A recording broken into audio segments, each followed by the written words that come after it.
take a deep dive into an investigation of an unsolved murder in an immigrant neighborhood on Strangeland, a show where crime, culture, and justice collide.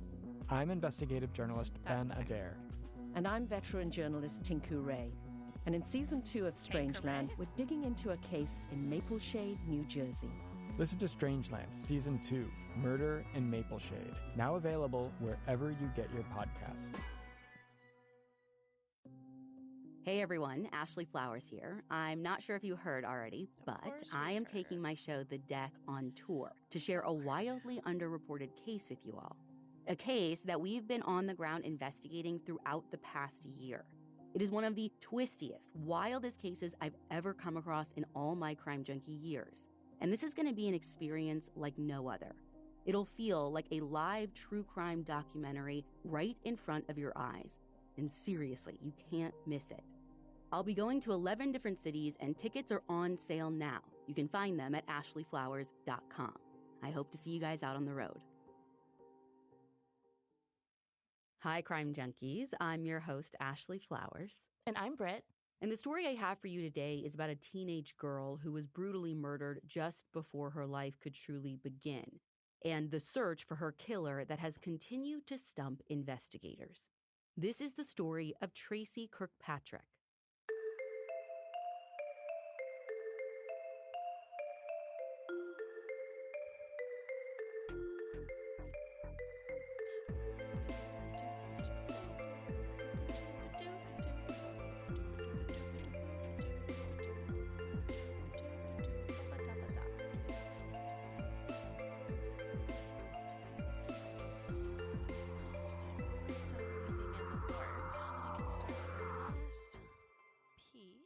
It's about 10:40 p.m. on Wednesday, March 15th, 1989. A security guard named Donald Barnes Jr. notices something strange at the Westridge Square Shopping Center in Frederick, Maryland. All the lights inside the Eileen Ladies Sportswear store are still on, even though the store was supposed to have closed almost 2 hours ago. And Donald had already seen the lights on when he passed earlier on his patrol sometime between 9 and 9:30, but at that time, it wasn't weird. He figured that the employees were still wrapping up for the night. But now something is telling him to go and check it out just to make sure everything's okay. And you see, Donald isn't just a security guard. According to reporting by Susan Nickel for the Frederick Post, he's also a deputy with the Frederick County Sheriff's Office. The mall security thing is just like a side gig. But those instincts of a deputy don't just turn off. So he walks over and pushes on the store's front door, expecting to find it locked. But to his surprise, it opens, no resistance. Donald calls out into the store, but an eerie silence is the only response that he gets. So, one step at a time, he makes his way through the brightly lit clothing racks looking for anything that might be out of place. But he doesn't see anything. The store is just empty. Okay, that sounds creepy as f***, but maybe someone just forgot to turn out the lights and lock up? Well, yeah, and at first, that's honestly what it seems like.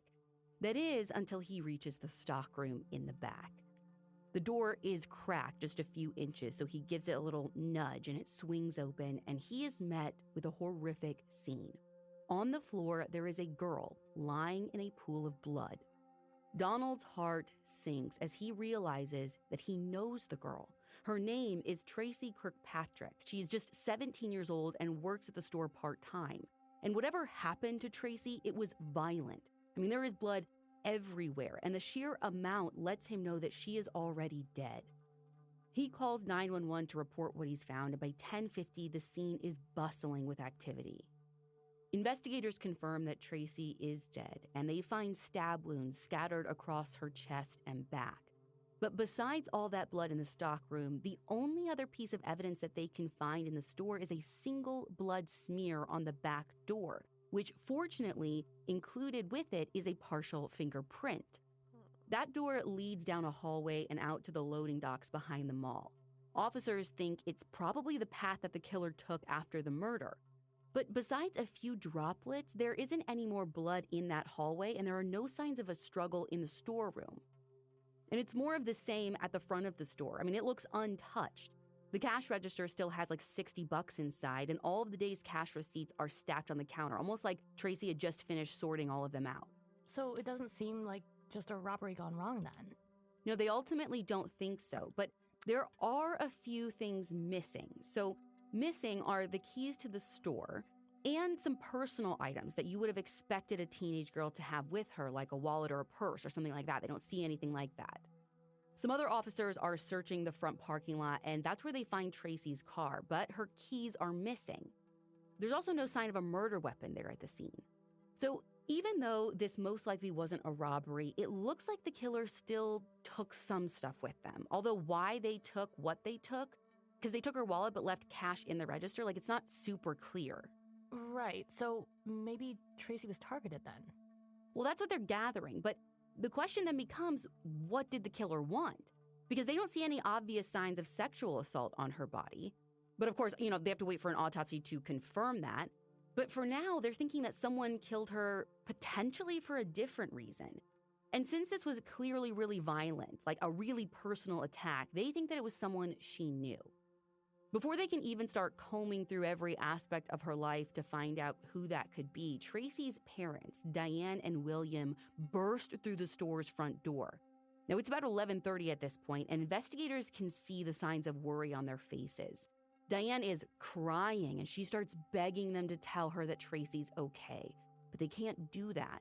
Instead, they have to tell the couple what no parent ever wants to hear. Wait, police hadn't notified her parents yet? Well, no, not yet. They had only been there at the scene processing it for like 40 minutes. So her parents just randomly showed up there? Yeah. Well, so here's the thing. So once officers get them kind of calmed down, or as calm as you can be in that situation, what they learn is that the parents came to the mall because they were worried about Tracy. Like, again, she's 17. It's super late. They knew she was due home. She hasn't come home yet. So they thought maybe she was held up because she was having car troubles. Maybe she needed a ride. Like, her car wasn't that reliable. So they thought maybe it broke down. But the weird thing is, as they're talking, the conversation takes a strange turn. According to an article by Jane Smith and David Simon for the Baltimore Sun, William says that it wasn't just their suspicion about her unreliable car that had him worried. He says that Tracy had told him if she wasn't home by 11 that night, he should assume something was wrong and come and get her. I'm sorry, what? No wonder they just showed up. 100%, but here's the thing. William doesn't clue police in on anything in Tracy's life that would cause her to say something like that. And my source material never brings it up again, so I don't know if he was concerned by that or if there's some context that we're missing, because I'm certainly concerned about it, but I have no idea what it means. Yeah, this seems huge. Like, your murder victim told someone she was worried something bad might happen that night. That night, yeah. Then boom, she's found murdered? Yeah, it baffles me, which is again making me think that either we don't have the full context for that conversation or police know something that they're just not releasing. It honestly, when I first read this, it reminds me of Karina Homer all over again. Like, it's what we told listeners way back then in 2018, 19, whenever we covered that case. For the love of God, like, if something is going on, you got to tell someone. And don't think that nothing bad could ever happen to you. If you have that thought, enough for you to say something, like Tracy said to her father, add some context. I am begging you. Yeah, just give us some context. Yeah. Something. And again, maybe she did, and that's a key part of the investigation that they don't want to release, but I don't know. Anyways, her dad goes on to tell them that this actually isn't the first time that Tracy had been home late from work. Apparently, the previous night, the Kirkpatricks had made the same trip to the mall when she didn't show up at home, again, thinking that she had some car trouble. But when they got there, they found Tracy still in the store, safe and sound, but she wasn't alone. According to reporting by Gina Gallucci-White for Frederick Magazine, William says that he found Tracy inside the store talking to her ex-boyfriend, 19-year-old John German. Okay, so we've got a murdered girl and an ex-boyfriend who was seen at the store with her the night before. This has got to be something, right? Well, don't get too excited about that, because it turns out they'd actually decided to get back together the night before, which is why they were talking for so long. And did he visit her on Wednesday night too? So here's the thing. Just like that suspicious statement about asking her parents to come get her, this mention of John is the only time he comes up.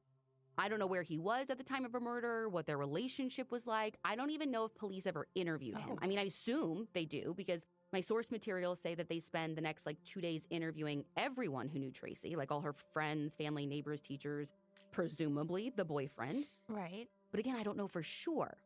But what I do know is that they're slowly able to get a clearer picture of who Tracy was through all of those interviews and how she spent the last day of her life.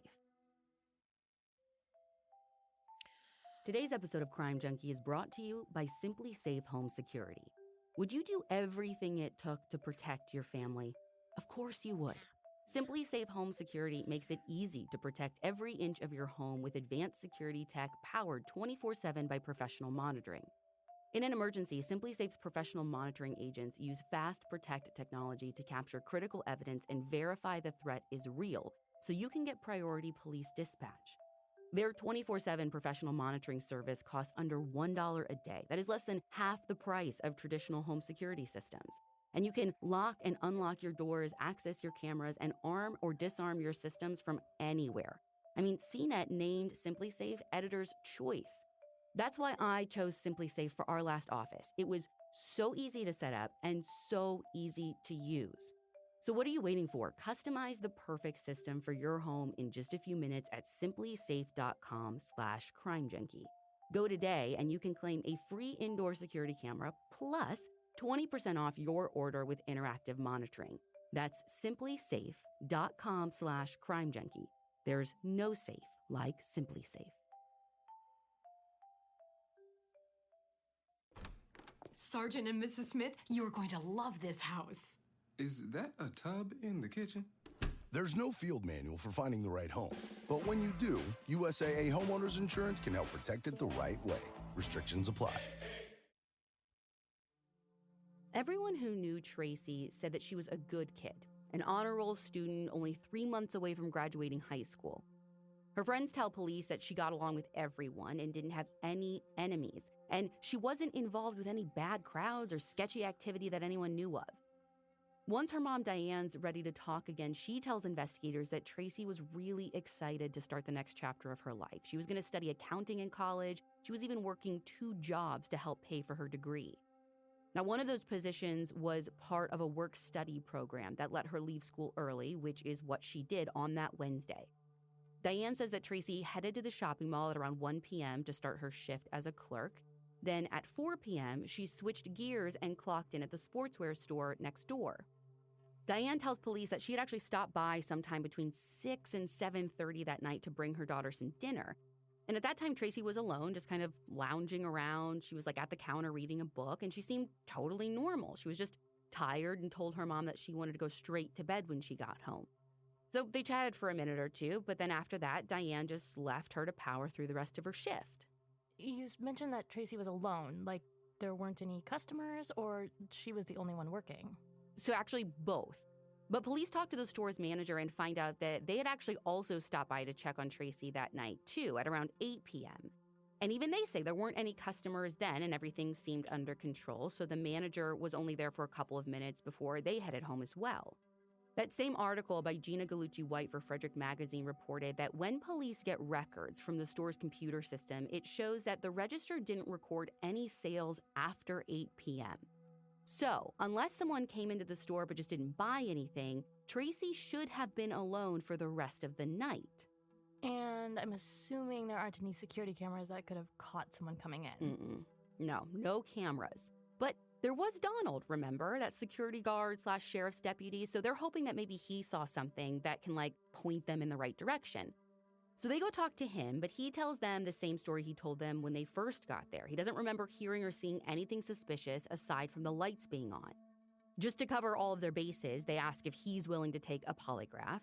He does, and he passes with flying colors. Was there anyone else around the mall that night, like other employees at other stores who, might have noticed something?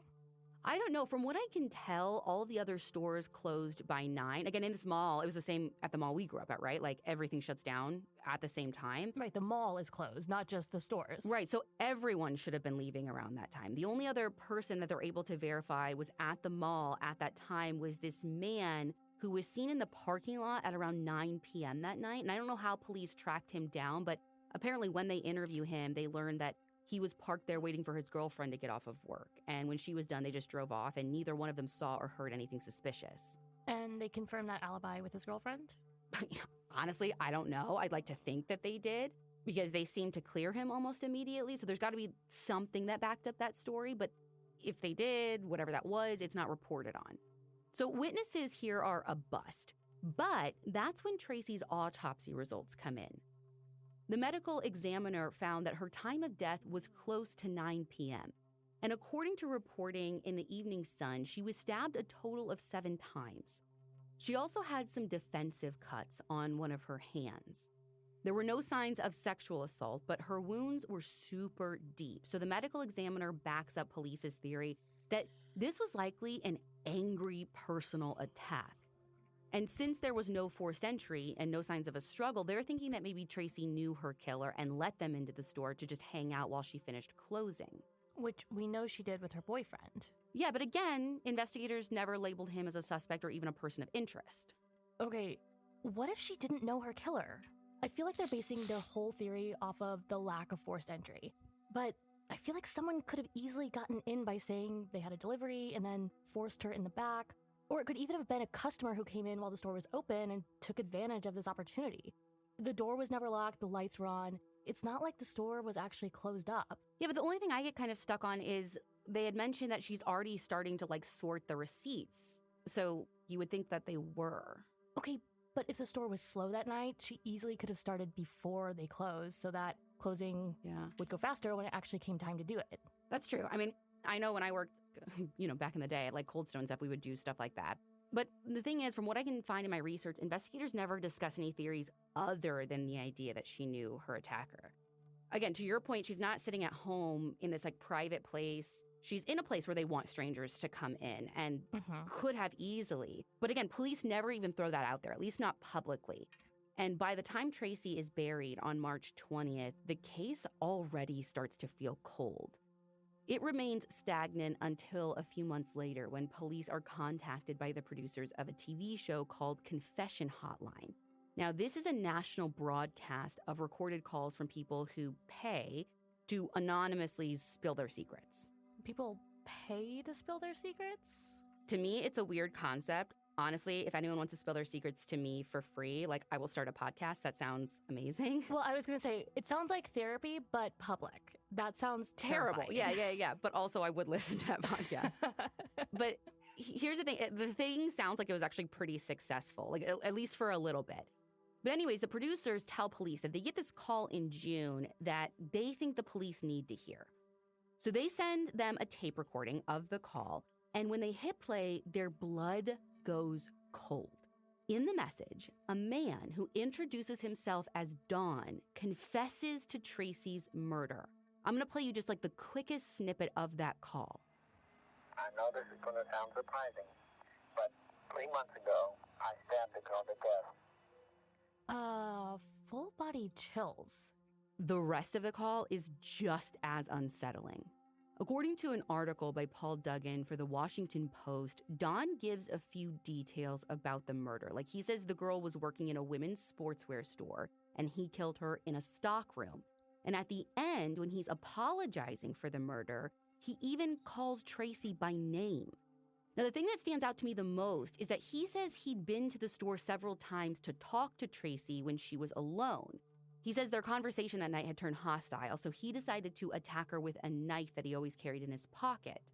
All of this is obviously disturbing, but it also totally fits police's theory that Tracy knew her killer. Just instead of this guy being close to her, she probably knew him as this kind of creepy guy that bothers her at work all the time. Yeah, I feel like she probably didn't consider this guy a friend. No, totally. Now, Don kind of wraps up his call trying to justify his behavior. He's like, well, what's done is done, can't bring Tracy back, so I might as well be allowed to live my life. And he also decided not to turn himself in because Maryland has the death penalty. Okay, but if he doesn't want to be caught, why risk making this call and also paying to do it in the first place? Yeah, well, he says that he isn't worried about the call being traced back to him because, quote, there are a lot of guys named Don in Frederick, end quote. Including Donald, the security guard that found Tracy. Dude, that was my first thought too.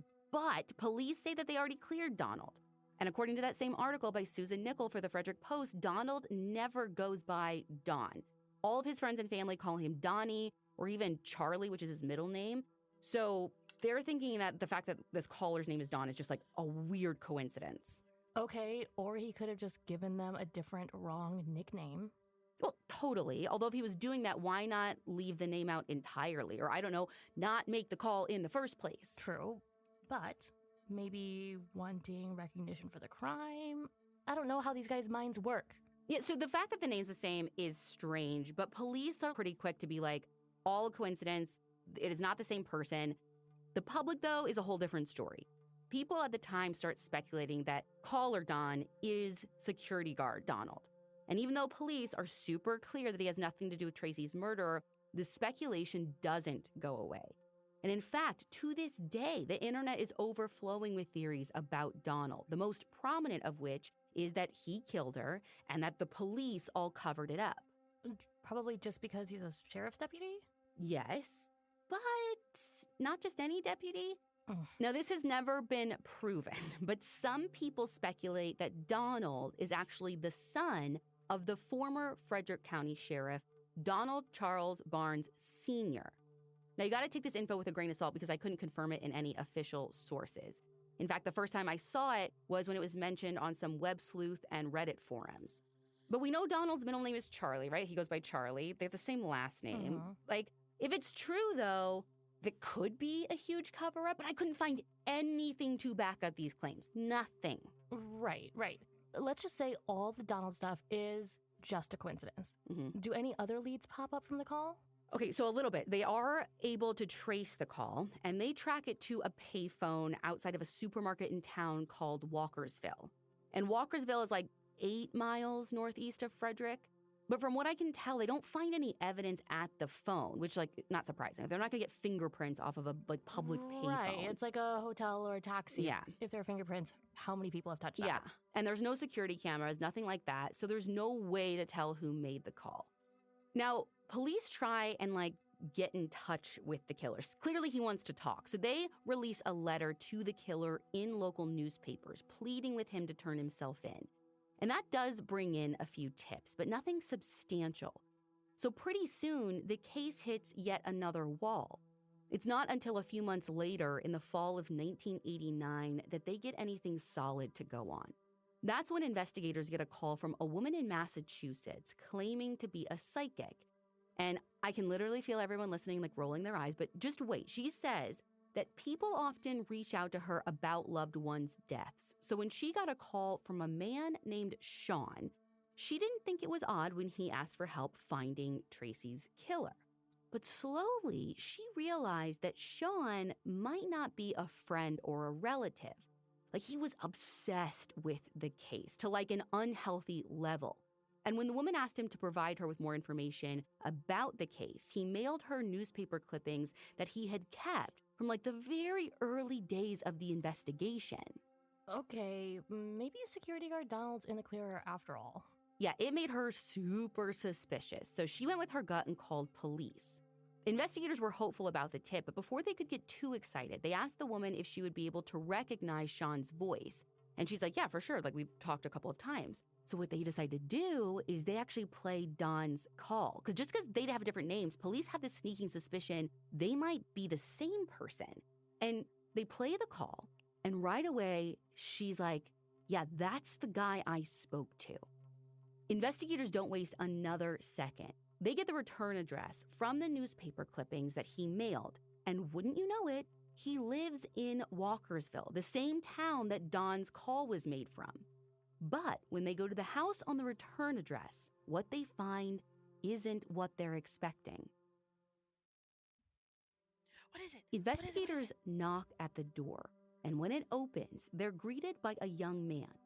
Now, according to an episode of Unsolved Mysteries, this guy does live at the address, and he fits all the descriptions given to them by the psychic. But he says that his name isn't Sean or Don. Okay, so who is this guy? I would love to know. Basically, all I know is they're able to confirm that he is the one who called the psychic, but apparently his real name isn't Sean, and investigators never release his real identity because he refuses to cooperate. So, total mystery guy.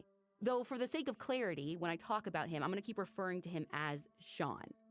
So they go ahead and dig a little more into this guy's life, but they can't find any actual connections to Tracy or the shopping center, nothing to do with the murder. Okay, do they at least think he made the call to the hotline, though? I mean, it wouldn't be the first time we've seen someone insert themselves into an investigation with false confessions, prank calls, stuff like that. So yes, investigators determined that he did make the hotline call, but they also say he wasn't the one who murdered Tracy. Oh. Now, they don't share any details of how they came to this conclusion, but like you said, false confessions can be a common occurrence, especially in a case where all the details were pretty readily available to the public. Again, he had all the newspaper clippings that he was collecting. So he really was just a creepy guy who was way too invested in this case. That's what investigators say, which puts them right back at square one. And the months start flying by. The new year comes without any developments, and suddenly it's March 15th, 1990, the one-year anniversary of Tracy's murder. At that time, police decide to go out on a limb, and they get 4 local radio stations to broadcast Sean's call that day. Though, I'm not sure why they're broadcasting it, right? If they had already debunked it or debunked him as the killer, yeah, I don't know what the point was or what they were asking people to listen for. Maybe it was purely to keep the case fresh in everyone's mind. Yeah, that call is definitely something. It would get people talking. Mm-hmm. And it does, because after the call airs, they get several new tips, but only one seems really promising.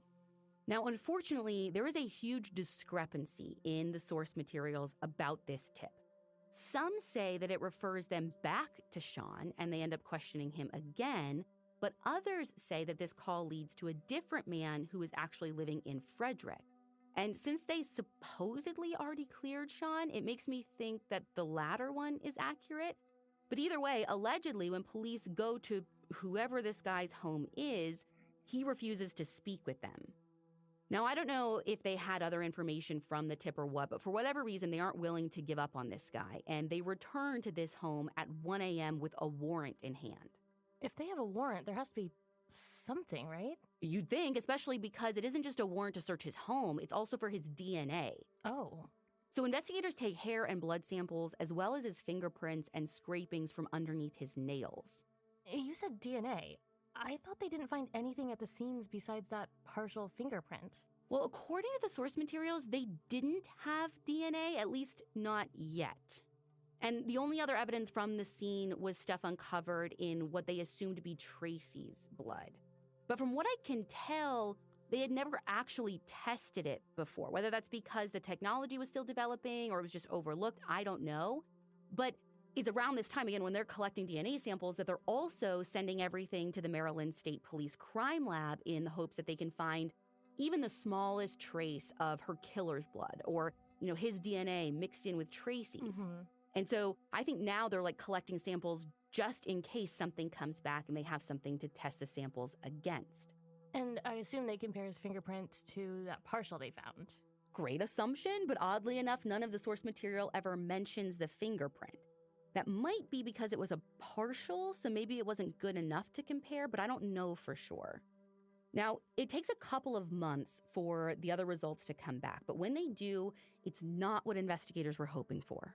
According to another article for the Frederick Post by Susan Nickel, they find that all the physical evidence at the scene belonged to Tracy.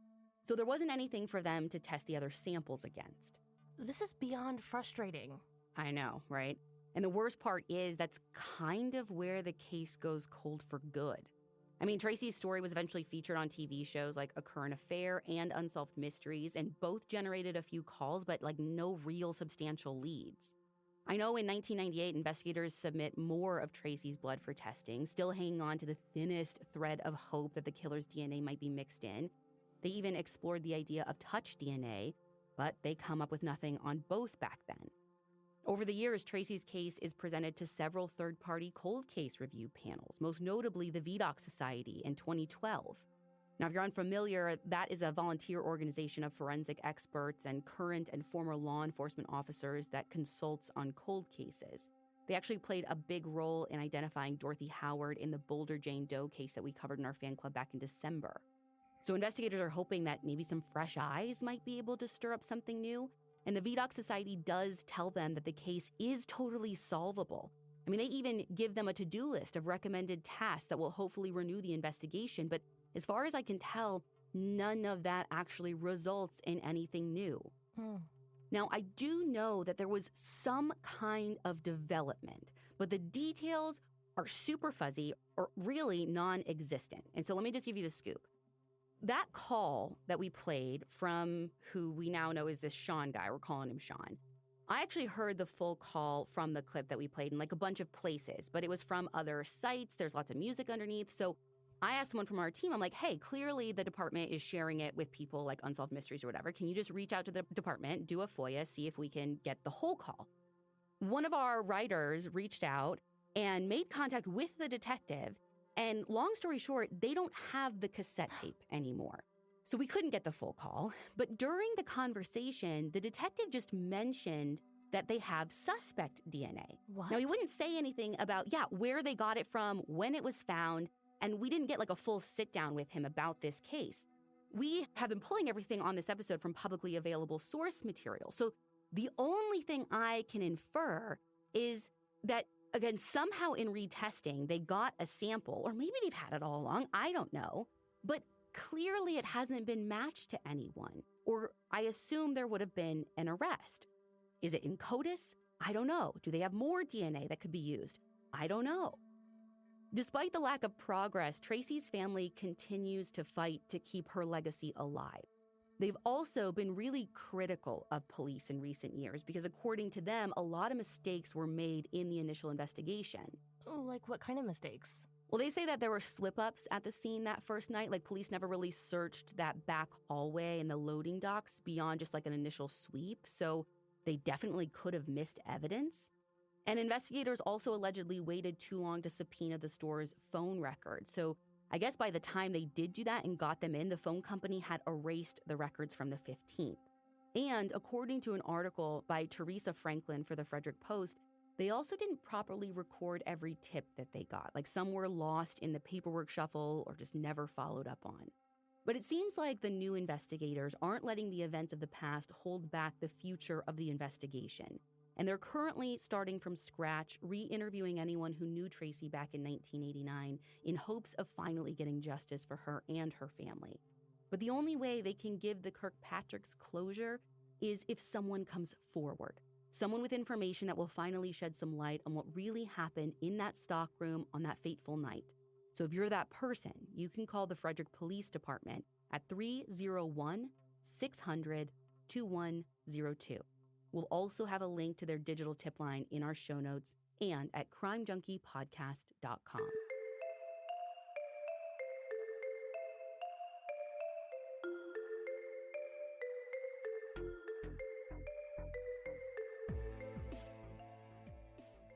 You can find all the source material for this episode on our website, crimejunkiepodcast.com. And be sure to follow us on Instagram at crimejunkiepodcast.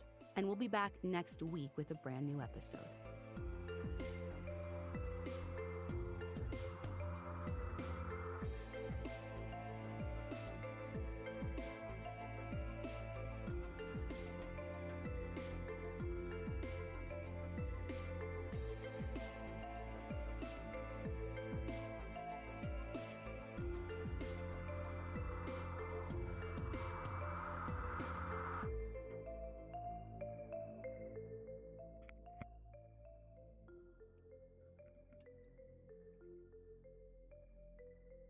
Crime Junkie is an Audio Chuck production. So, what do you think, Chuck? Do you approve?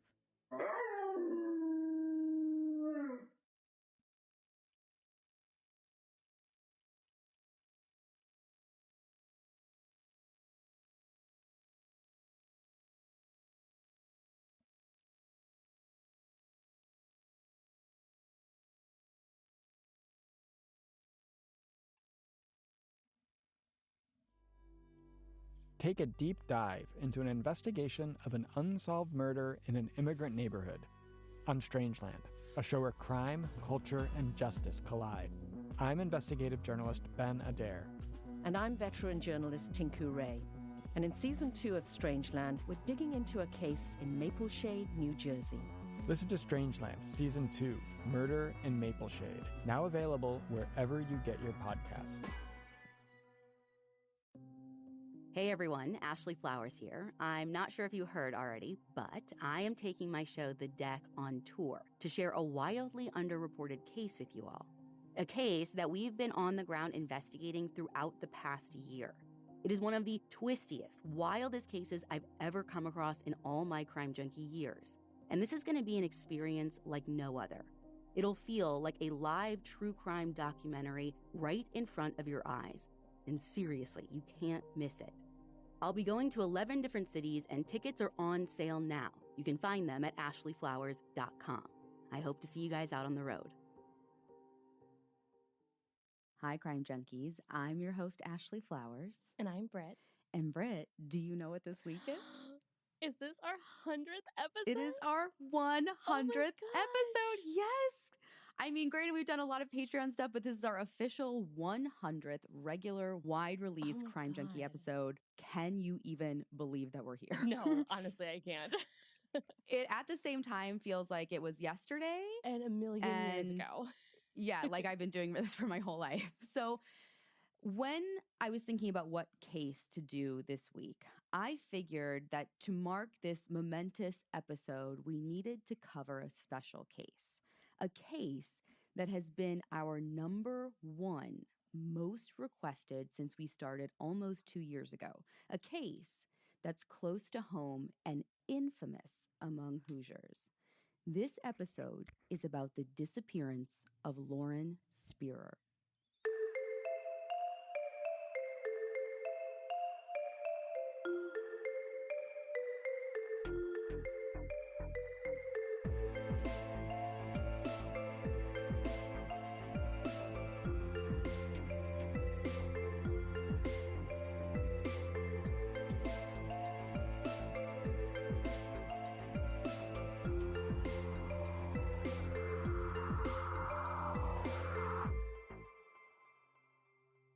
If June 3rd, 2011 would have been just a little different in any number of ways, I think it's very likely we wouldn't be telling you this story today. I think Lauren Spearer would be a name only known to her friends and family. She probably would have graduated with a degree in fashion from IU, moved to a bigger city, maybe even back to New York to be close to family where she's from. Mm-hmm. And she would have gone on to be a creative, talented young woman who maybe got an apartment of her own in the city and then got engaged and married. Lauren would have been about 29 today and maybe even considering having kids. But that day on June 3rd happened just as it did, in the exact order that it did, allowing for Lauren's fate to be interrupted and her family's futures to be irrevocably altered. That night really was like so many other nights that I'm sure Lauren and her friends had before. Nights I know I had when I was in college. The semester at Indiana University in Bloomington had just ended for the 20-year-old New York native Lauren. She, like many of her college classmates and friends, were ready to just let loose before rolling into summer break. Mm-hmm. Lauren's friend Jay, who she'd known since her days of summer camp and who also went to IU, had a friend staying over from out of town. So he had a handful of people over to hang out and pregame before going out to the bars. And just to put this in perspective, how young all of these actual kids are, their pregaming before going out to the bars started at 12:30 a.m. I'm dead. I'm dead. I know, the 30-year-old in me hurts just saying that out loud. If something doesn't start... my body aches. Yeah, if something doesn't start by 7 p.m., now I just don't go. Yeah, it's done. But I was fun once. I get it. So around 12:30, Lauren leaves her place at Smallwood Apartments, accompanied by one of her friends named David. And together, the two walked to Jay's house, which wasn't far at all. He lived in a townhome just a few streets away. Now, Lauren had a long-term boyfriend named Jesse who had come to IU from New York with her, but he wasn't with her on this night. He was going to spend the night at his place, staying in, watching basketball, and he knew Lauren was going to be going out with some friends, so I don't think they were in constant contact, but he did expect to hear from her at least some point in the evening or early morning hours, or at least the next day. But texts and calls in the morning and afternoon of June 3rd were going unanswered. Until Jesse finally hears back, But even though the response came from Lauren's phone, the reply didn't actually come from Lauren.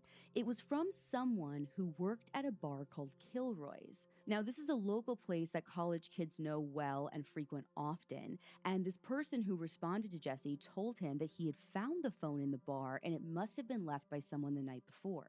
This is concerning to Jesse, and like any boyfriend probably would be, he wanted to make sure that Lauren was okay, so he contacts her roommate. Now, her roommate hasn't seen Lauren all night or that morning, but according to Indianapolis Monthly, she agrees to meet up with Jesse to give him a key to their shared apartment so that he can go see if she's home. Like, his hope is maybe she had a rough night, he's gonna find her there sleeping it off. Right. But when Jesse enters the apartment, he quickly finds that Lauren is nowhere to be found. Everything about this is wrong. No one knows where Lauren is, and she doesn't have her phone, and Jesse, as well as Lauren's roommate, begin to fear the worst. So around 4:30 p.m., Jesse reports Lauren as a missing person to the Bloomington Police Department. Once the police are notified, Lauren's friends realize that they have to tell her family. At least one of them knew Lauren's sister's number, so they call her to let her know what's going on and ask her to please tell Lauren's parents. Now, right away, Robert and Charlene Spear know this isn't right. They try calling Jesse, but he's already at the police station, and he can't really give them any more usable information than he's already told the police since he wasn't with her that night. So then they decide to try calling hospitals to see if maybe she was taken in somewhere the night before. But they have no luck, so they waste no time and book flights from their home in New York to Indiana so they can find their daughter. In the first few days that her parents are there, police don't have much to tell them. They're working hard to try and piece together Lauren's last movements the night before using, what evidence they can find, surveillance video, and statements from the people who were with or who saw her. But it's all really messy. The people who were with her were extremely intoxicated, and it's hard to develop a really clear picture of what happened, whether that's because people don't remember or because they don't want to tell what they remember. So police start at the beginning, tracking Lauren's movements from the time that she left her Smallwood apartment. Lauren and her friend David left her apartment around 12:30 in the morning, and they get to Jay's for his little party, get together, pregame, whatever you want to call it. Police find video footage from early in the evening of Lauren walking in the hallway of her apartment complex. Now, it's never been expressly said what time this image was captured, but I say that it's likely early in the evening, maybe exactly right as she was leaving, because Lauren seems super coherent. She seems happy. She's carrying all of her possessions. Mm-hmm. And this image of Lauren, which, Britt, I'm sure you've seen, but I'll send it to you anyways, is probably the most publicized picture of Lauren Spear. Yeah, I'm very familiar with this picture. She looks so normal. She's wearing black leggings and this white flowy top. And you can tell she's kind of captured in motion while she's walking by, just kind of running her fingers through her hair. It's like anybody else when we were that age going out, Yeah, and I think what you hit on is that you can tell from the picture that Lauren was in motion. And that's because, like I said, this was actually video surveillance, and this is just a still image that the police decided to release. And here's what's kind of strange. To this day, it is the only image that the police would release that Lauren is in. And I don't think they would have even released this if they didn't need something to give the people that were searching for her. Because in the first few days, people looking for Lauren got this picture and they got out quickly in large groups of students and Bloomington citizens. They were all mobilizing to search for Lauren, and they used this picture as their guide, looking in the streets and alleys, even in woods and rivers, for those black pants and white blouse. Her parents were out every single day, hoping that that was the day they were going to find their daughter. Was her boyfriend out there too, looking for her? Well, according to an interview Lauren's dad did with 2020, Jesse helped look for her on Saturday and Sunday. But after that, his parents came to Bloomington and kind of retrieved him and took him home back to New York, which made Lauren's family kind of uncomfortable. Yeah, I mean, you said that they had been together for a long time, right? Mm-hmm, yeah, since the high school at least. Right, I kind of would have expected him to be pretty invested in staying there and helping to look for her. Even if his parents had come there, wouldn't they have known Lauren and been, like, worried about her? So, I mean, I would think so. And I think this is why it kind of rubs a lot of people the wrong way. And I don't know what the reason was for him leaving or why it had to be right then. So we can't really speculate too much. But around this time, police were putting together more of the pieces around the night that she went missing and the events leading up to her disappearance. And this put a dark cloud over everyone that she was with that night. So police know that Lauren was leaving her place at 12:30 and she was going to Jay's townhouse. They find out that there are at least 2 other people there. And I'm not sure if they were the only other people there, but there are only 2 names that continue to come up in all the reporting that I see. And of those 2, one of the guys is named Corey and the other guy's name is Mike. Corey and Mike were roommates and lived in the same townhome complex as Jay, though to be clear, they didn't actually live in Jay's place. Their doors were about 30 feet apart or so from one another. Okay. Now, like I mentioned, Lauren had known Jay for many years. He was from back home in New York, just like Lauren, and they had gone to summer camp together along with her boyfriend, Jesse. But Corey and Mike were relatively new acquaintances to Lauren. According to Indianapolis Monthly, Lauren's parents said that she had actually just met Corey within like the last week while they were attending the Indy 500 here in Indianapolis. So during this like pregame party, everyone's drinking, and according to court reports, Lauren was already visibly intoxicated while she was there. Now, she's a petite girl, like under 5 feet, less than 100 pounds. So I can imagine that it wouldn't take a lot of alcohol for her to begin to feel the effects of it. But that night was still young, and if you've ever pregamed, you know that staying in is not the end goal.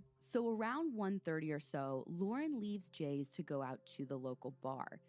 Now, none of the reports I've read on this are consistent or incredibly clear on who left, but most of them make it seem like it wasn't the entire group who left, just Lauren and Corey. And I really get that sense from the court reports that I found. So if we go off of those, Corey told his roommate that he wanted to get a few more drinks in him, really like let loose. He was going to feel good. And the 2 leave together and go to that local bar called Kilroy's. Now, again, Kilroy's is in a college town. Everything's within walking distance. So it's not like they were driving or had to take an Uber. They walked there. And this was like the spot, at least at the time, for students. I mean, she had to have had a fake ID to get in, right? I think. So here's the thing. A couple of places online said that Kilroy's at the time was an 18 and over, and you just had to be 21 to buy drinks. But I talked to some of my friends who actually went to IU and graduated in 2011, so they would have been there around this time. And they remember the entire thing being 21 and over. So again, no idea. I don't think that really matters in the grand scheme of things. What we do know is that she did get in, and when she was in there, her and Corey kept the party going. Like, he kept buying her drinks. And there's this sandy spot out back where Lauren like kicks off her shoes and they down a couple of drinks pretty quickly before deciding to leave. I feel like that Lauren is really comfortable with Corey, having just met him like in the past week or so, right? You know, I kind of think it's totally normal. Like, I remember being 20 in college. Even me, like Miss Paranoid Crime Junkie, I was overly trusting of new people, especially if I was intoxicated and especially if they knew someone I did. Like, something about them having a connection to people who you know and trust. Like, right, like the mutual connection. Like, if so-and-so thinks they're safe, then they're safe. Yeah, I mean, she met him through someone that she'd known for years, so she probably felt like if Jay knew him, he was a decent guy. And again, I cannot stress enough how much young people think nothing bad will ever happen to them. And it's why we talk about personal safety until we're like blue in the face on this show. Just because you met someone once or they know the people that you know does not mean you know them. And it does not mean you should entrust them with your safety. But it happens all the time. And sure, most of the time nothing bad happens, but it only takes that one time. So yeah, she's intoxicated, she's comfortable with Corey, and after they've been at Kilroy's for about 30 minutes or so, Lauren leaves Kilroy's with Corey. Now, at this point, it's about 2:30 in the morning, and to show you how intoxicated she was, this is the point where Lauren left her phone behind. Remember when someone else calls her boyfriend or texts her boyfriend later that next day? Yeah. And along with her phone, she also left her shoes there. So, barefoot and stumbling, Lauren walks with Corey back to her apartment. The two make it inside and take the elevator to the 5th floor where Lauren's apartment is located. And here is where I think things get really strange. The two get off on the 5th floor, so close to Lauren's apartment. And there they run into a group of guys, and there's some kind of altercation where Corey gets punched in the face. Wait, so he gets punched in the face. Were these guys people that Corey or Lauren knew, or were they just strangers? So I've seen 2 reports from Macomb Daily and Heavy.com that one of the guys in the group was someone who is familiar with Lauren, but the police have never publicly named anyone in this group or the man who specifically punched Corey. So I'm not 100% sure. Do we have any sort of video footage of this? I mean, we saw her leave her apartment. Oh, so I'm not saying that the police don't know. I'm almost positive that they have footage of it, but they've never released it to the public. They've never even shown it to the family. And again, they're not making any public statements about it. Only the police have seen it, and only they know the details. So whatever transpired, for whatever reason, Lauren and Corey decide to leave her complex. Aren't they right outside her door? Why don't they just go in? Again, no one knows. And this is why I think this is the part where this case gets super strange. And, I talked at the beginning, if one thing would have gone differently, if they would have just gone inside, would we be talking about this today? Right. I don't know why they were even going to Lauren's place in the first place. Clearly, they had some kind of reason for going, yet something about this altercation changes their course. So still barefoot, Lauren and Corey descend in the elevator and exit her apartment complex at 2:42 a.m. Based on more surveillance footage that is discovered by police, they're able to determine that after leaving Lauren's apartment complex, the pair were headed back to Corey's townhome. But the exact order of events are a little fuzzy for me to put together. You'd think all these years later, we'd have a really solid idea of what happened. But because police have released so little, we're left to kind of piece everything together. And there are some contradictions. And here are kind of the contradictions I'm talking about.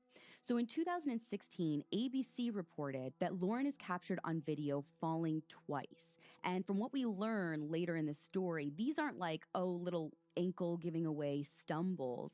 These are hard face first falls into the cement, and her reactions are so delayed that she isn't even able to catch herself. Oh my God. Now, eventually, when it becomes clear that Lauren isn't able to walk, according to ABC, Corey, fireman throws her over his shoulder and carries her the rest of the way to his place.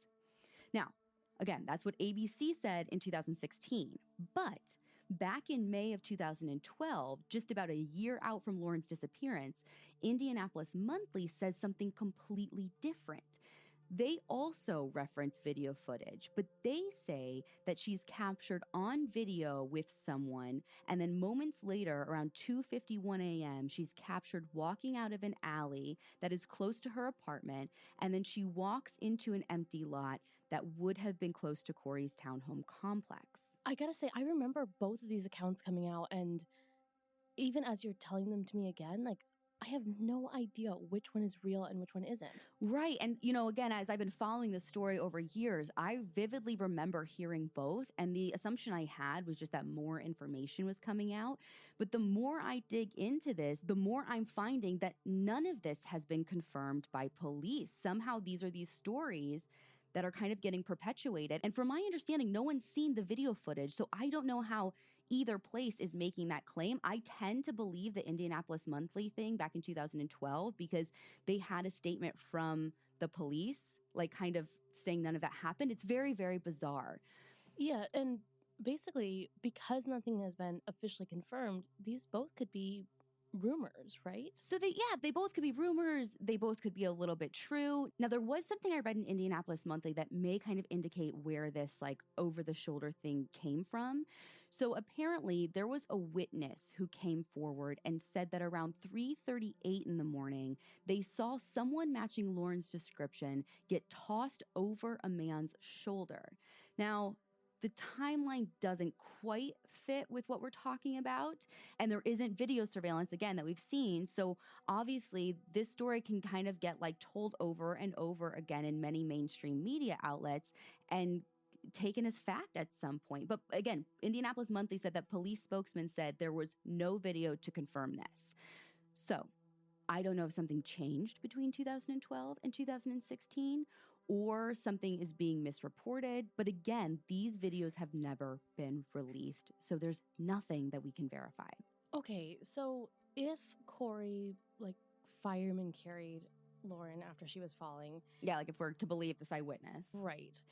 It kind of sounds like he's at least a little more with it than she was. Like, he at least knew what was going on. He was cognizant. Well, so here's the thing, maybe not, because Corey is about to fall out of the picture completely.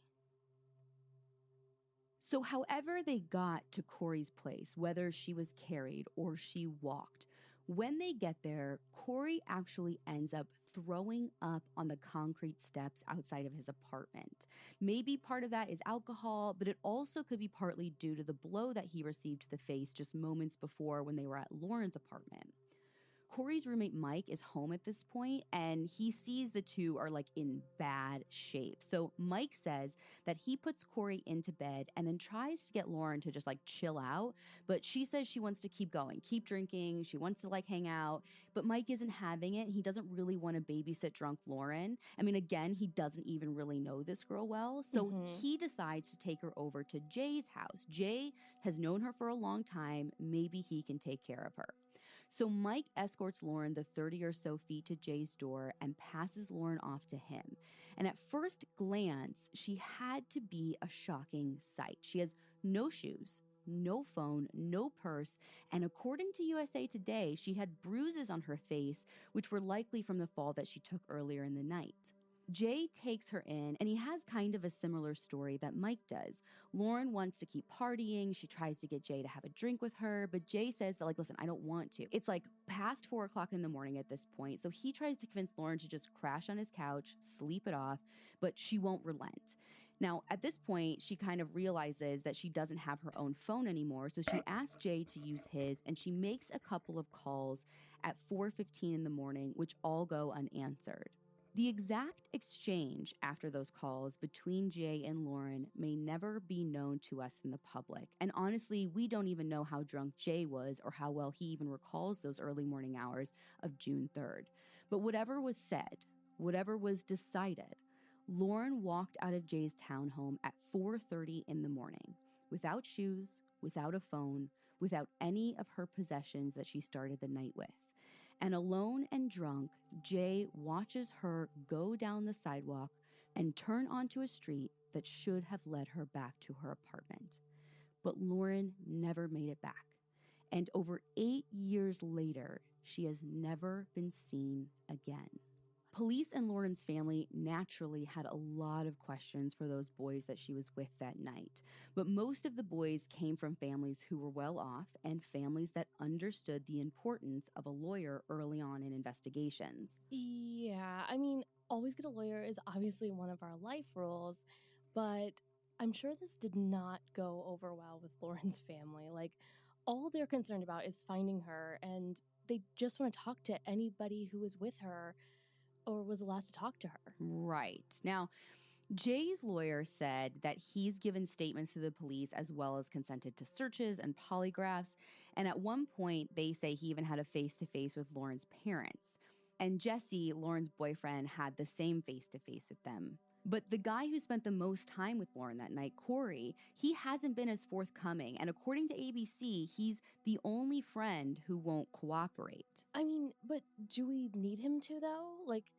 I don't really hear anyone questioning Mike. And if we believe what Mike said, Corey puked and passed out while Lauren was still alive.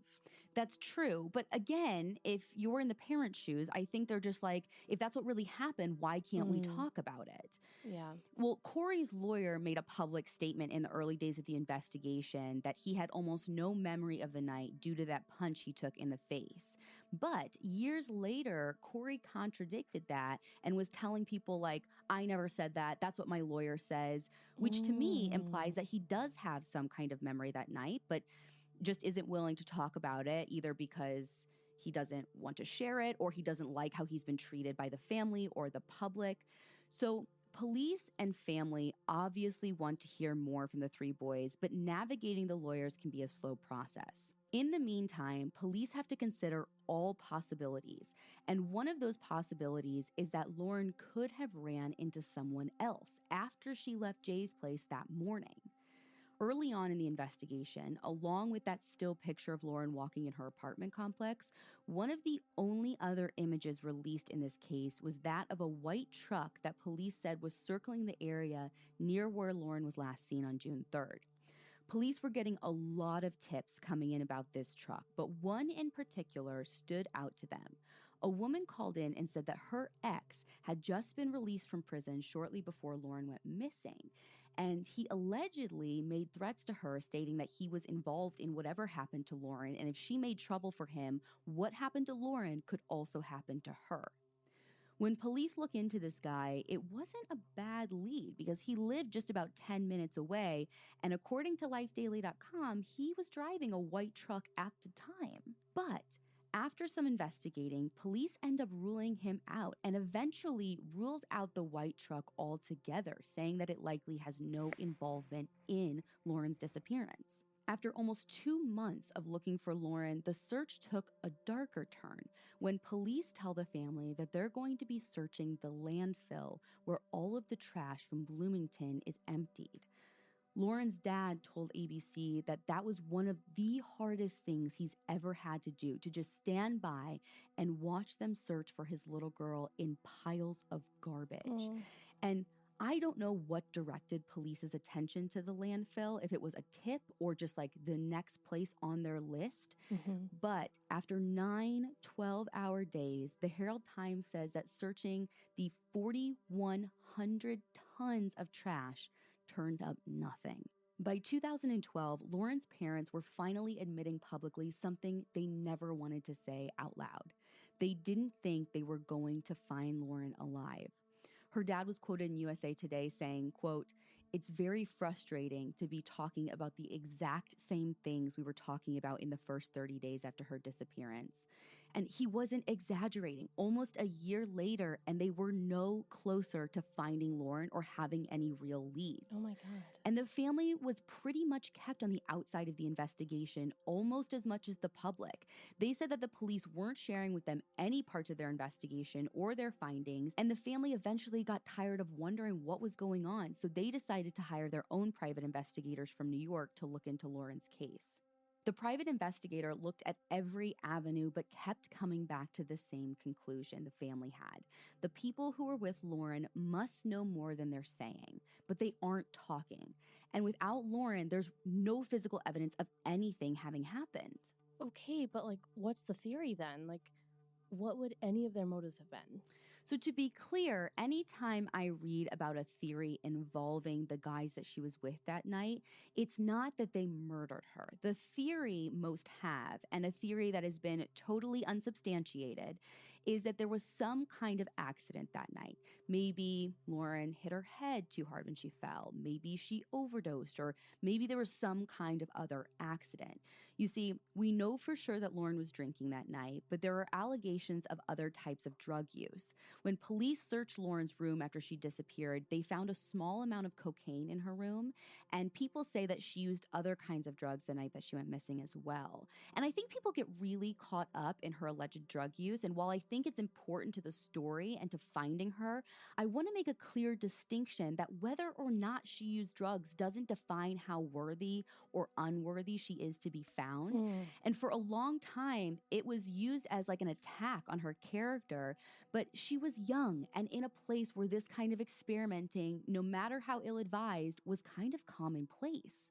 The reason I think it's important, though, to mention the possible drug use is because of the accusations that she was mixing multiple kinds of drugs with alcohol that very night. More than that, though, it's known that Lauren had something called long QT syndrome, which is a rare heart condition that made it even more dangerous for her to experiment with drugs and alcohol. And I talked to a nurse at Mayo Clinic who spent most of her career in the ER and now works in the cardiac cath lab. And, I asked her first if just like mixing the different kinds of drugs that I've heard about in this case could cause an overdose. And she says, absolutely.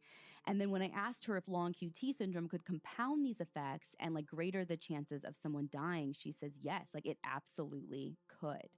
So what many people wonder is if Lauren had too much to drink or tried some kind of drug, and because of what she mixed, or that in combination with her heart condition could have killed her. And if so, who was she with when it happened, and where is she now?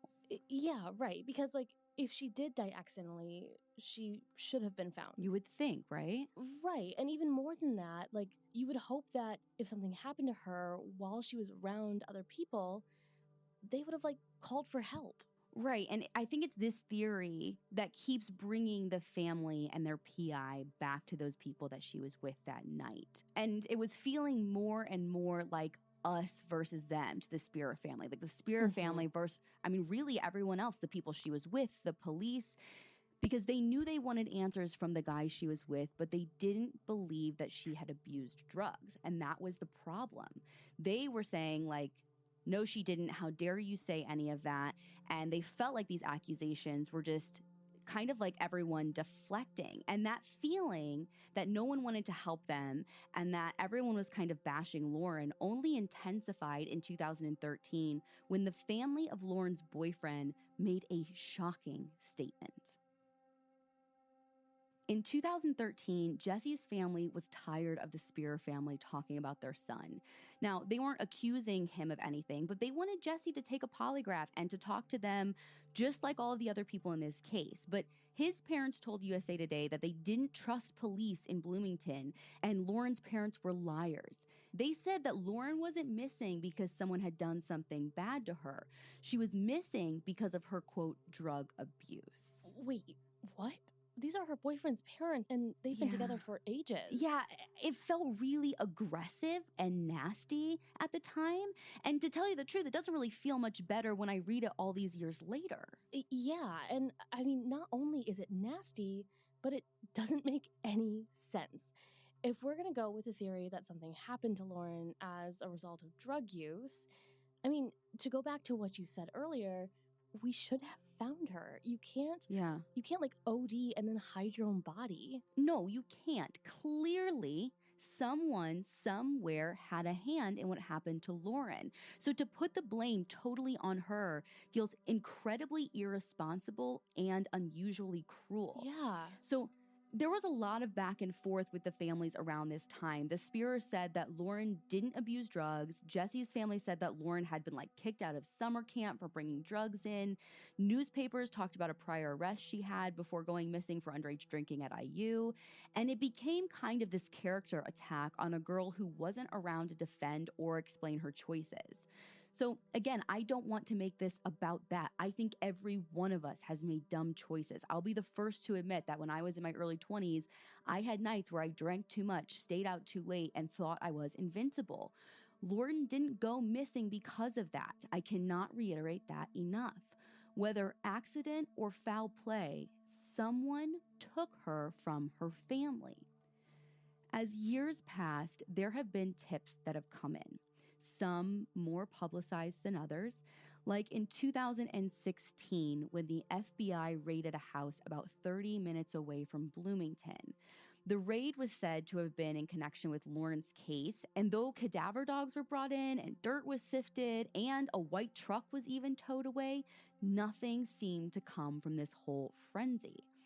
So then this other time, a man in prison once came forward and said that his cellmate told him Lauren OD'd and that the guy she was with dumped her body in the Ohio River.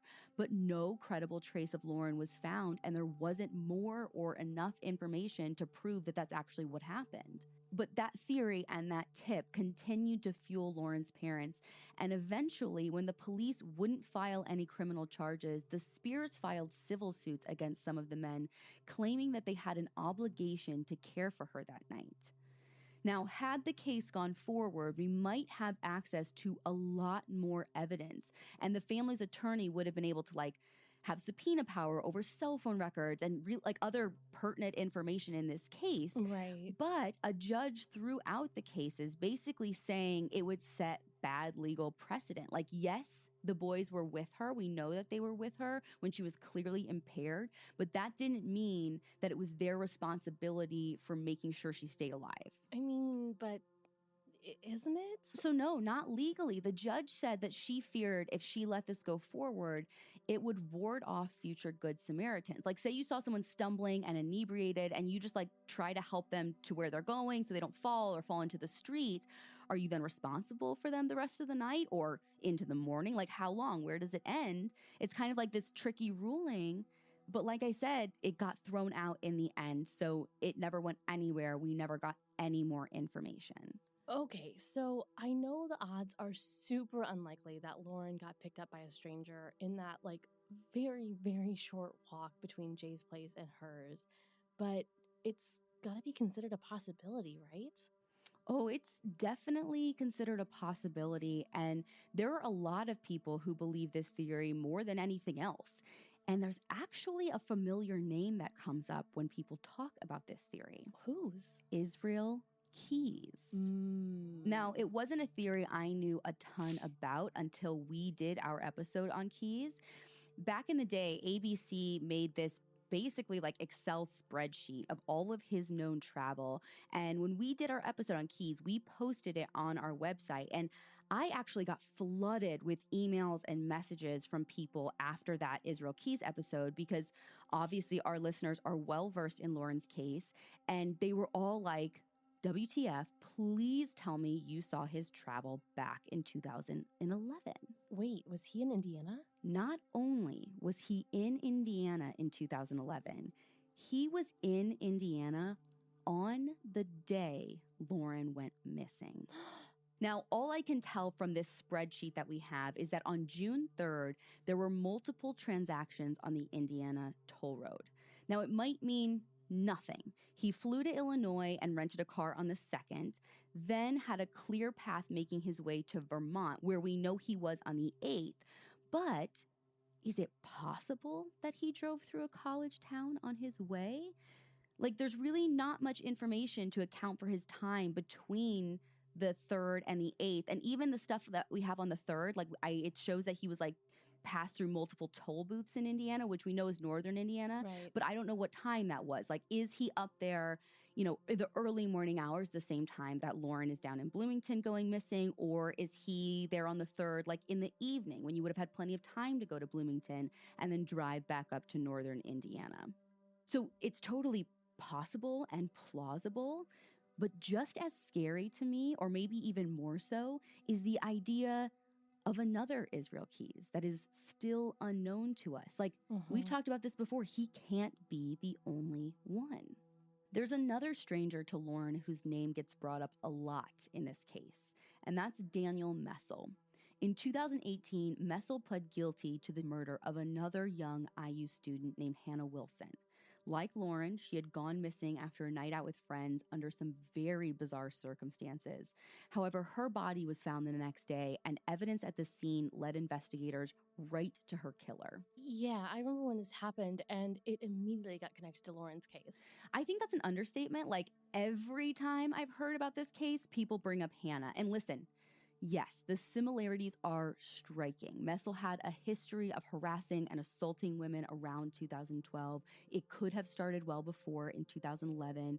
And if you ask the prosecutor who got Messel convicted, he says that he's convinced he had something to do with Lauren's disappearance too, but he's never worked on Lauren's case. The people who have worked on her case aren't making that connection, or at least not publicly. Whenever I hear from Bloomington PD who had Lauren's case, or the state PD who had Hannah's case, they all say, no connection here. I get they look the same, but we're not calling it. Mm-hmm.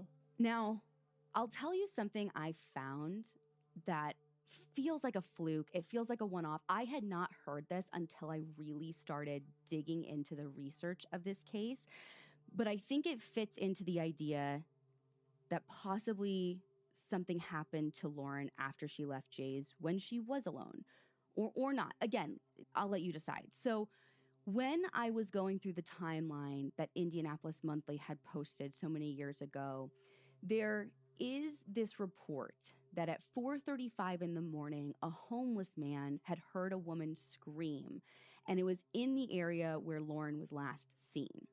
So what Indianapolis Monthly seemed to say about this scream was that, according to what they found and what was reported in the Herald Times, it was speculated that the man who heard the scream was a well-known homeless man in Bloomington named Franklin Road Dog Crawford.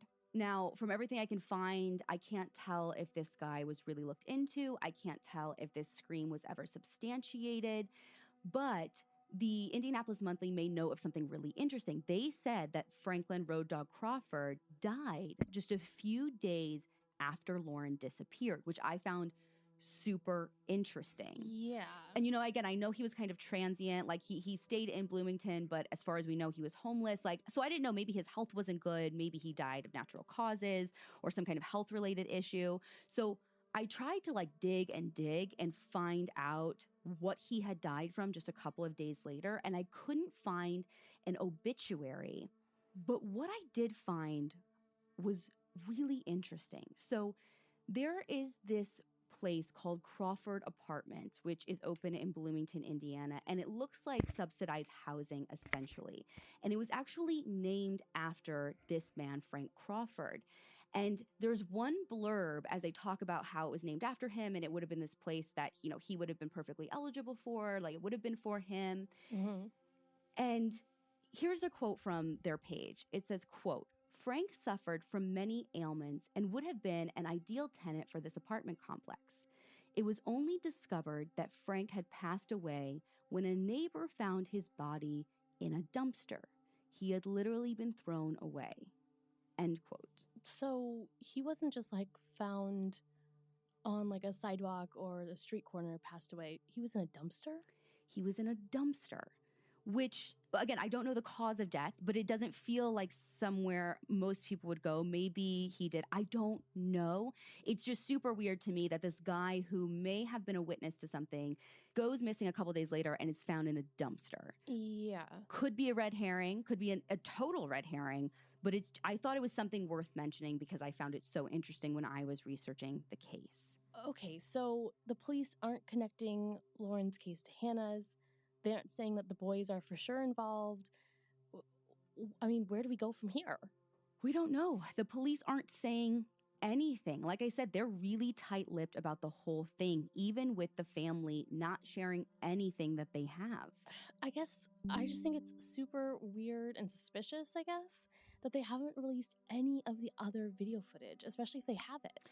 I kind of do too. And when ABC did their reporting, they interviewed other law enforcement officers who were like, yeah, we release as much as we can to basically try and jog anyone's memory and just give the public as much to work with as possible. Right. But do you know what this reminds me of? It kind of reminds me of the Maura Murray case. Remember, there was that ATM footage that for years the police wouldn't release, and everyone went nuts speculating what was on the tapes. Yeah.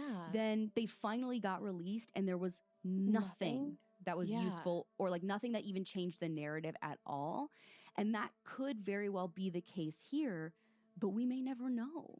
Okay, so do you have a theory?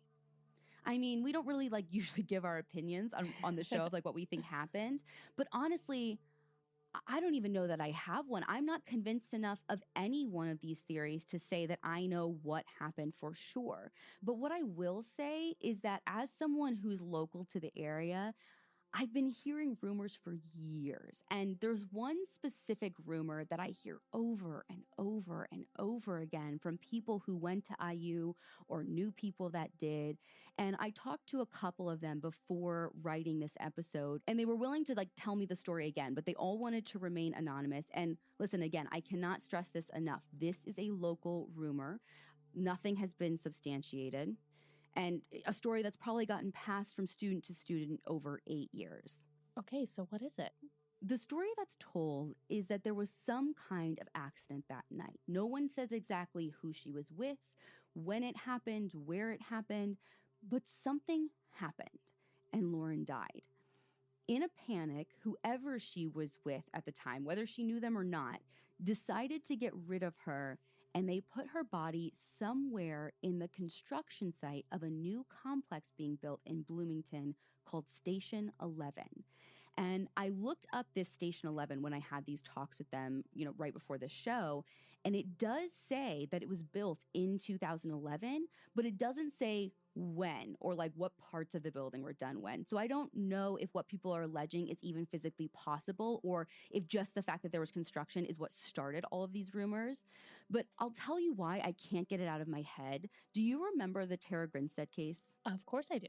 So the podcast Up and Vanished covered it extensively in their first season, and there were lots of rumors around town in that case about what happened to Tara. The same story about the same thing popping up over and over and over again. And it was like common knowledge in the town, but it was never really acted on. Right, because everyone just assumed that it was rumors. Like, surely police had looked into it. Like, if we know it, surely police have to know it. Right. Like, people have to just be talking. But sure enough, over a decade later, it turned out that the whispers among the locals held a bit of truth in them. And I wonder if there is some truth to our local whispers.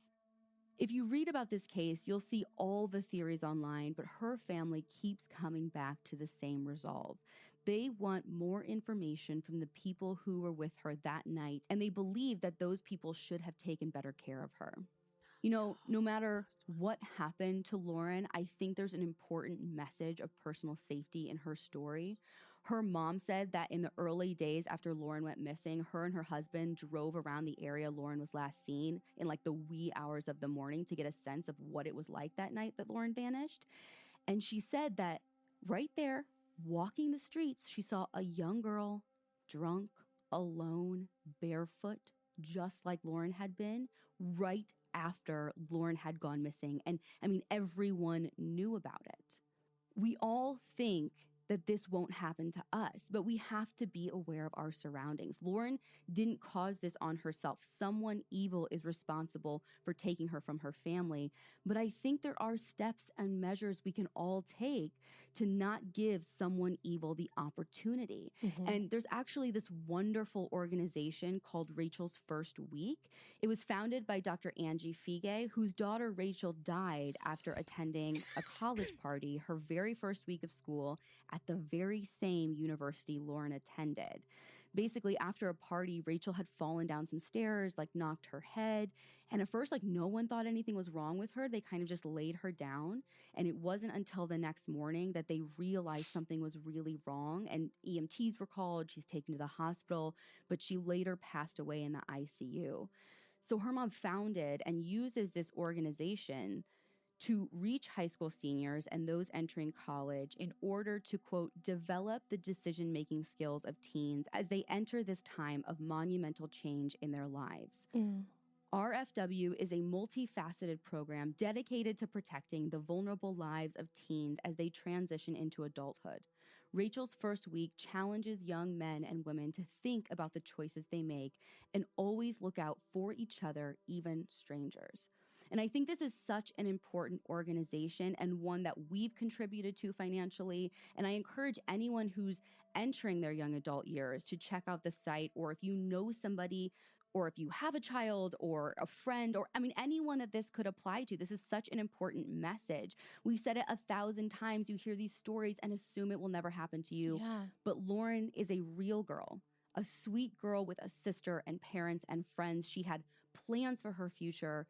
But now her parents don't get to see what that future could have been. Instead, they have only their memories of Lauren, and that is what they continue to try and keep alive.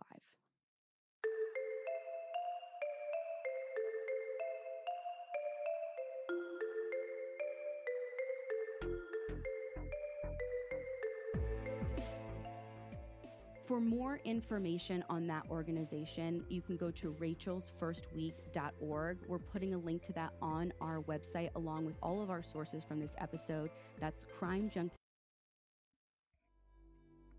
Take a deep dive into an investigation of an unsolved murder in an immigrant neighborhood on Strangeland, a show where crime, culture, and justice collide. I'm investigative journalist Ben Adair. And I'm veteran journalist Tinku Ray.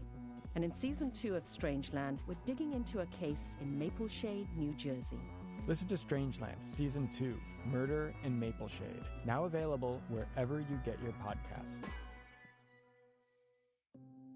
Hey everyone, Ashley Flowers here. I'm not sure if you heard already, but I am taking my show The Deck on tour to share a wildly underreported case with you all. A case that we've been on the ground investigating throughout the past year. It is one of the twistiest, wildest cases I've ever come across in all my Crime Junkie years. And this is going to be an experience like no other. It'll feel like a live true crime documentary right in front of your eyes. And seriously, you can't miss it. I'll be going to 11 different cities and tickets are on sale now. You can find them at ashleyflowers.com. I hope to see you guys out on the road. Happy New Year, Crime Junkies. I'm your host, Ashley Flowers. And I'm Britt. And the story I have for you today is one that I wanted to tell in January for Stalking Awareness Month.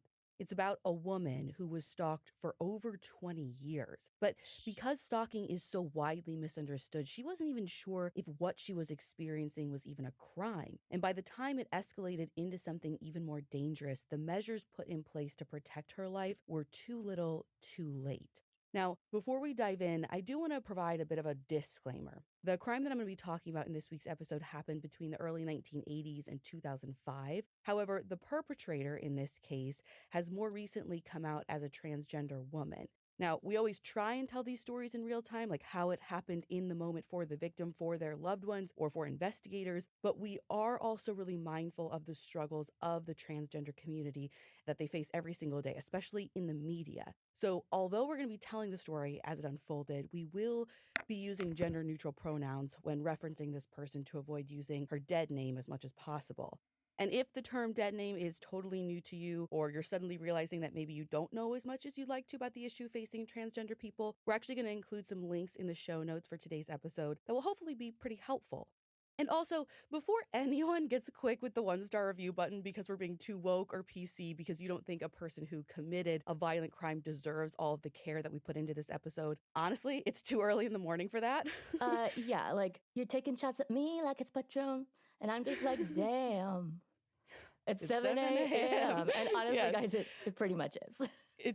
Yeah. But listen, it's not about them. My words, Britt's words, your words hold a lot of power. And there is an entire community of wonderful people who can be harmed if we all aren't careful with our words. So it's about showing love and respect to them. The world would be a whole lot nicer of a place if we all just showed a little more love and respect to one another, don't you think? Oh, so totally. With all of that said, this is the story of Mary Lynn Witherspoon.